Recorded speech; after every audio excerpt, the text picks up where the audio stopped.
Something chased me off the mountains. Around 3 years back, there was this incident that unfolded on the grand expanse of the White Mountains nestled in New Hampshire. It was during a camping escapade with a bunch of my pals. Let's call them Mark, Max, Kate, and myself, for the sake of keeping things coherent. We embarked on a hiking endeavor, and after traversing for a while, we finally chanced upon a suitable site to establish our temporary abode for the day.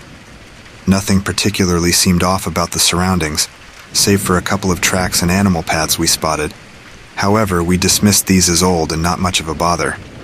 With everything in place, we agreed to stay up late into the night. Now bear with me, this next bit is crucial. To my right was Kate, and in front of me was Mark, with Max sitting to his left. Right between them was our makeshift table topped with a radio. Directly behind Mark and Max lay a moderately steep hill that stretched deeper into the woods, while Kate and I faced the vast expanse of the forest. Though the trees weren't densely packed, visibility was fair enough to spot any movement. From my vantage point, I could see the hill behind them, and they could observe the forest behind me. My trusty Jeep was parked slightly off the trail, a decent distance away.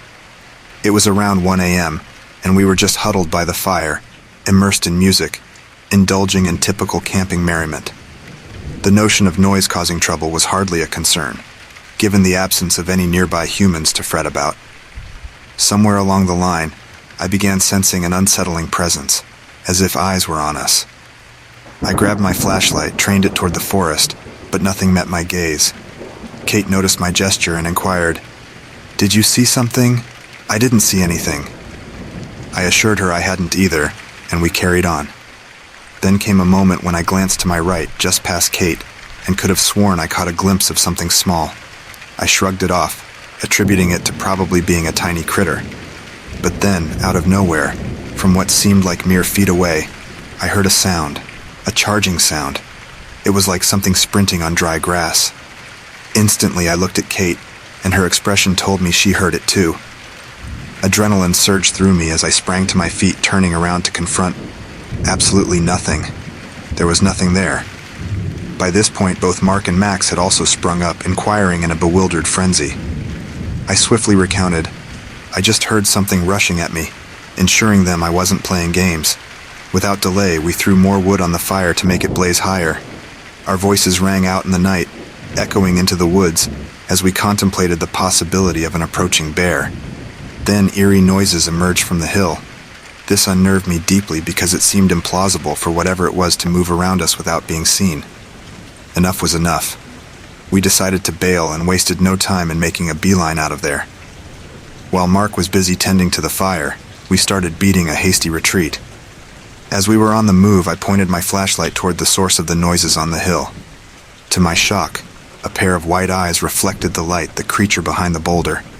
Its movement etched in my memory as it slid down and left, almost as if it were trying to conceal itself and get a better view. "That's it, I'm out of here," I declared, and we broke into a run. Upon reaching my Jeep and starting the engine, an unsettling sound hit my ears through the open window. Something seemed to be charging at us. Twigs snapped, grass rustled. I floored it, taking off like a shot. It's worth noting that this was a trail, not a proper road, and I raced down it until we left the forest and the mountain behind. We had to abandon all our gear in our hurry. The entire drive felt like we were being trailed, right until we were off the mountain. I've encountered bears before, and trust me, this was not a bear. A bear's footsteps are nearly silent, but what I heard sounded like a person running, clear as day, on the grass and twigs. I've ventured into urban exploration and ventured to haunted places, but nothing ever gripped me with the same terror I felt that night. Since then, I've not dared to go camping in the mountains again. From what I saw and heard, this wasn't some animal. Whatever it was, it did not want us there.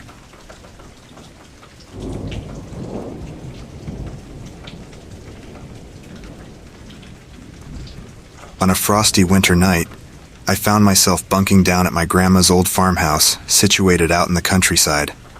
This place had quite the unsettling history, draped in tales of inexplicable occurrences and spirits that couldn't rest.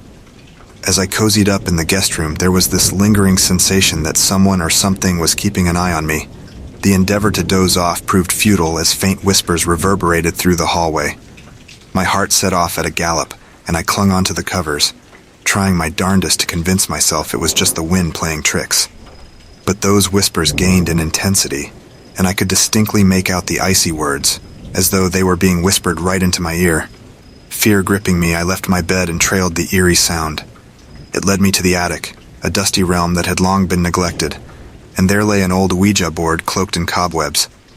I knew full well that meddling with such things wasn't smart, but some invisible pull seemed to yank me toward it. My hand on the planchette, a shiver of coldness crept up my spine, and the entire ambiance in the room took a somber twist. With shaky fingers, I ventured a question. "Is someone here?" The planchette responded, its movement spelling out the name, Samuel. My heart hammered in my chest, and thoughts of ending the session danced in my head. Yet my fear-rooted feet kept me put. The questions persisted, and the entity claiming to be Samuel started out friendly. Then the air shifted, and the planchette darted around, spelling out disturbing messages about my past, secrets that no one should have known but were being laid bare. Unease tightened its grip on me with every passing second, yet I couldn't halt. It was almost as if something beyond me seized control, compelling me to keep up the questioning. The entity's responses took a sinister turn, revealing its true identity. An angered spirit, hell-bent on vengeance for some perceived wrongdoing in its prior life. In a bid to sever this unnerving connection, the planchette suddenly flung itself off the board, crashing into the wall. The room plunged into darkness, a bone-chilling laughter swirling around. Stumbling in the blackness, I fumbled to locate the exit, but it felt as though the attic had transformed into an unsettling labyrinth. Panic flooded my senses, and an eerie presence seemed to close in, an unseen force toying and haunting me. The laughter swelled, emanating from every direction, as if the spirit had formed a sinister circle around me. In a final burst of desperation, I stumbled upon the attic door and descended the stairs. Yet the malevolent presence trailed, lurking in the shadows, relentlessly tormenting me even as I fled. Finally back in my room, I bolted the door shut and prayed for the sun to rise. That night stretched on like an eternity, with whispers and laughter coiling around every corner of my mind. As morning finally broke, I fled the farmhouse, swearing never to step foot there again.